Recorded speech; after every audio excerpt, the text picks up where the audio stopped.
명언에 빠져들다. 가장 가까운 사람인데 왜 점점 낯선 사람이 될까? 여러분, 형제라는 관계에 대해 한번 생각해 보셨나요?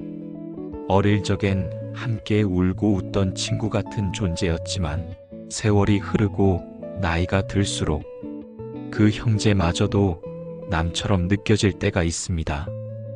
혹시 여러분도 그런 경험이 있나요?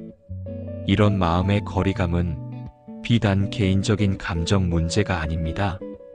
조선시대 실학자 정약용 선생님도 비슷한 통찰을 남겼는데요. 그는 가족 간에도 특히 형제 사이에 억지로 이해하려 애쓰는 것이 오히려 마음의 짐이 될 수 있다고 말했습니다.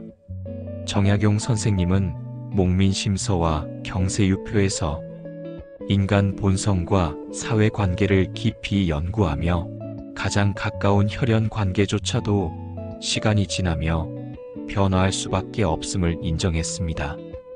혈육이기에 무조건 정이 이어지는 것이 아니다.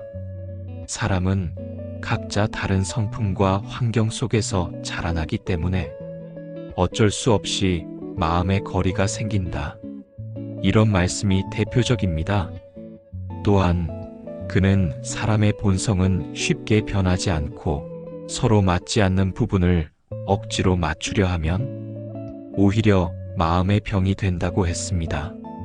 즉, 나이 들면서 형제조차 남처럼 느껴지는 것은 당연한 현실이며 그걸 이해하려 애쓰기보다는 받아들이는 것이 더 지혜롭다는 뜻입니다.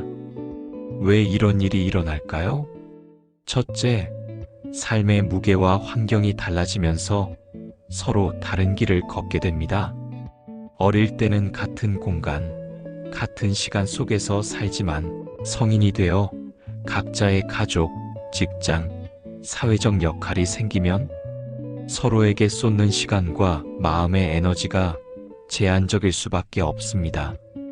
둘째, 사람은 저마다 다른 성격과 생각, 가치관을 가지고 있습니다. 그 차이가 때로는 갈등으로 번지고 가장 가까운 사람일수록 그 상처가 더 깊게 느껴질 수 있죠. 그렇다면 우리는 어떻게 해야 할까요? 정약용 선생님의 가르침을 빌리자면 우선 억지로 이해하려 애쓰지 말라는 마음가짐이 중요합니다. 모든 관계가 노력만으로 회복되거나 가까워지지 않으며 억지로 맞추려 할수록 더 큰 스트레스가 생긴다는 점을 인정해야 합니다. 대신 서로 다른 사람임을 인정하고 마음의 거리를 존중하는 법을 배워야 합니다. 가족이라도 각자의 삶을 살고 서로를 무리하게 바꾸려 하기보다 있는 그대로 받아들이는 태도가 필요하죠. 또한 정기적으로 서로의 삶을 존중하는 작은 관심과 안부 인사를 주고받으며 관계를 유지하는 것도 중요합니다. 완벽한 이해는 어렵지만 최소한의 예의와 존중이 관계의 최소한의 다리 역할을 합니다. 마지막으로 자신에게도 관대해져야 합니다. 가족 관계에서 오는 갈등과 거리감을 모두 내 책임으로 생각하지 말고 마음의 평화를 우선으로 두세요. 오늘의 이야기를 통해 가장 가까운 사람과도 마음의 거리가 생기는 것은 자연스러운 현상임을 알고 그 현실을 인정하며 억지로 이해하려 애쓰지 않고 서로의 다름을 존중하는 지혜로운 삶을 살아가시길 바랍니다. 감사합니다.